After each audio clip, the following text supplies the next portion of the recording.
বন্ধুরা, আজকে তোমাদেরকে আমি শেখাবো একটা দূরত্ব সময় গতিবেগের অঙ্ক। যেখানটা দেখো বলেছে 75 মিটার লম্বা একটি ট্রেন 50/3 মিটার পার সেকেন্ড বেগে কতক্ষণে 125 মিটার সেতু অতিক্রম করবে। তাহলে দেখো আজকের ট্রেন না তোমাদেরকে ঠিক করে বলে দিয়েছে সেকেন্ডটা কত, শুধু 50/3 সেকেন্ড বলে দিয়েছে, আবার দূরত্বটাও বলে দেয়নি।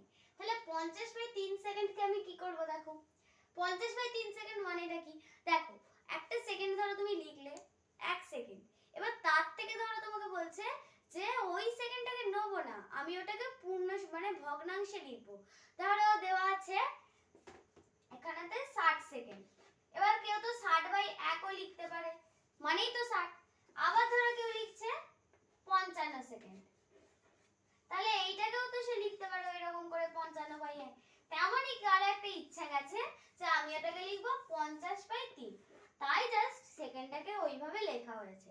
এবার দেখো এইটা হয়ে গেছে আমার কি গতিবেগ, মিটার পার সেকেন্ড আছে, একটা দেখো এরকম হাইফেন আছে মানে কি আমার এটা হয়ে গেছে গতিবেগ। এরপরে দেখো এবার আমাদেরকে কি বার করতে হবে, দূরত্ব। যখন আমাদেরকে কতক্ষণে বলেছে মানে সময়, তাহলে সময় আমরা জানি না, তাহলে আর কি বাকি রইলো দূরত্ব। কারণ দেখো দূরত্ব সময় গতিবেগ, সময়টা আমি পেয়ে গেছি মানে সময়টা আমাকে জানতে চেয়েছে, তাহলে সময়টা বার করব না, গতিবেগটা পেয়ে গেছি, তাহলে দূরত্ব একা বাকি আছে।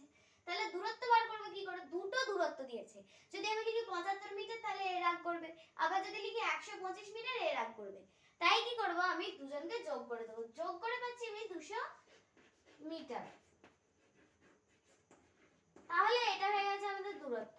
এবার তোমাদের নিশ্চয়ই মনে থাকবে একটা ছকের কথা, এই যে এই ধরনের ছক, যেখানে আমি দূরত্বকে d দিয়ে আর সময়কে s দিয়ে আর গতিবেগকে g দিয়ে, দূরত্ব সময় গতিবেগ।